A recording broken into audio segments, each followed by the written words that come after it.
Welcome. This lesson is the second day or part two of operations of rational numbers such as fractions and decimal, positives and negative. Lonnie bought a rope that is 3 feet long. On Monday, he cut off a piece that is half feet long. On Tuesday, he cut off a piece that is 3/10 feet long. He was left cutting with a scissor. How much rope did he have left? You can answer it either in decimal or fraction. You know what? I think I'm going to use decimal first. So Lonnie bought a rope that is 3 feet long. What is half a foot? 5/10. So he cut off 5/10. Then he cut off a rope that is 3/10. How much does he have left? How can I write 3 as a decimal? Would it be point? If I have 3 whole, 3.0. It's the same as saying 3 whole. So 3.0 minus a half. If I took away a half, regroup. So I regroup from the 3 comes 2, this becomes 10. That would be 2 and 5/10. Then I subtract 3/10. That's 2 and 2/10. That's one way I could have solved it.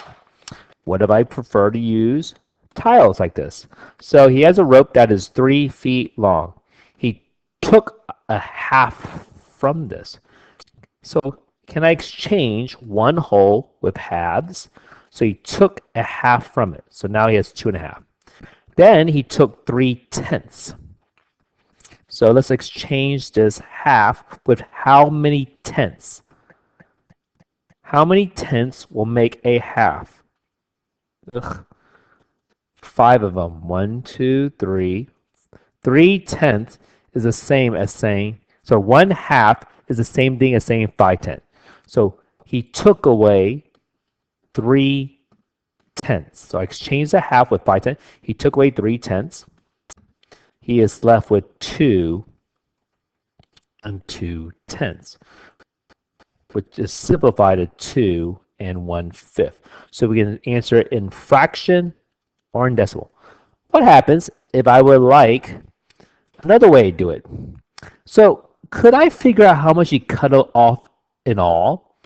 So I could add a half to 3/10. Then after I figure out how much he's going to cut off in all, then I cut it off from the 3 feet long rope. So what is the common denominator does 2 and 10 share? They share a 10. What's the relationship from 2 to 10? Times 5 is 5/10. And this is 3/10 is 3/10. So that's 8/10. What is 3 minus 8/10? Well, if I had 3 holes and I took away 8/10, so let's cut this into tenths. 1, 2, 3. I need 10 pieces. 1, 2, 3, 4, 5, 6, 7, 8, 9, 10. So I took away 8 of them. How many are left?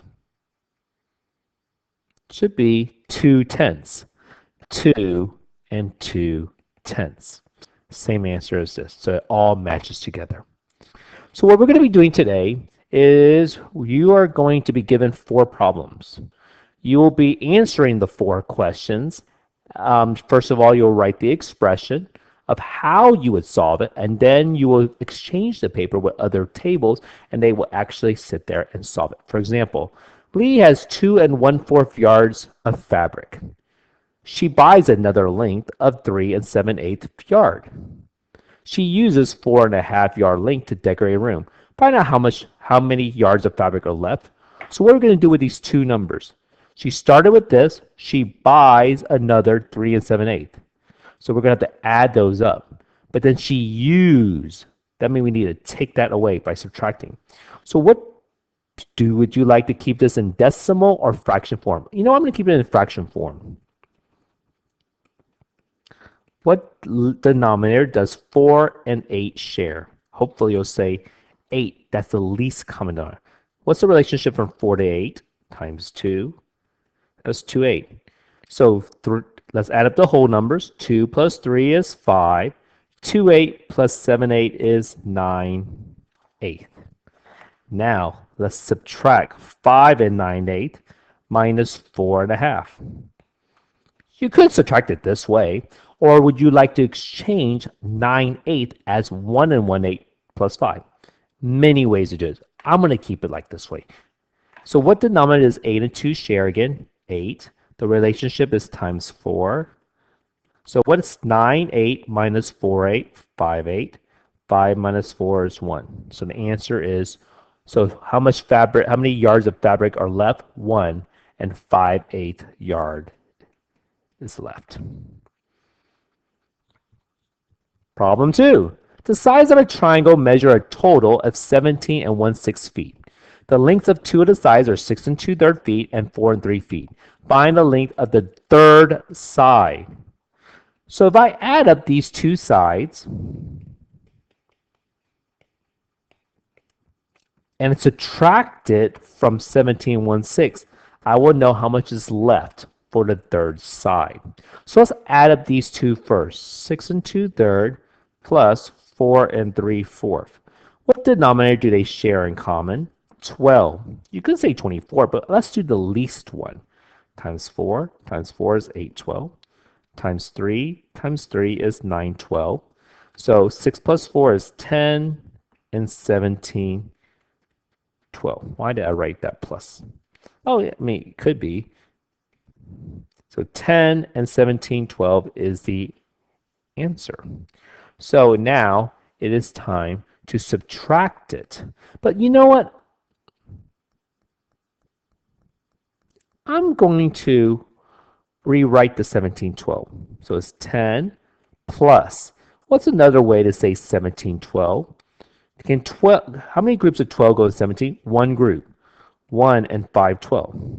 So it adds up to 11 and 5 12. So 17 and 1/6 minus 11 and 5 12.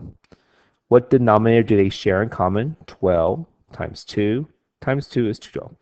Now this is where we get a little harder. I'm going to take out a different pen color right here. What do you remember about regrouping? Can I take away 512 from 212? No, I don't have enough. I have to regroup. That becomes 16. So I took away one whole from this.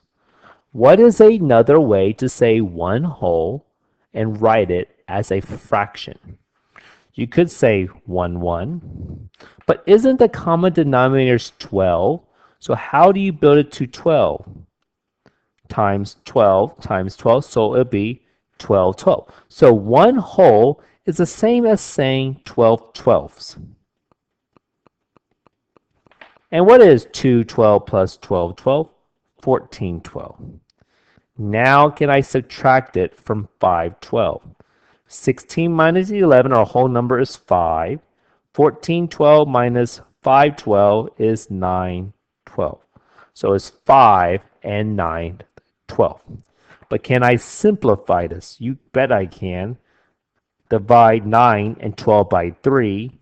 So it's 5 and 3/4.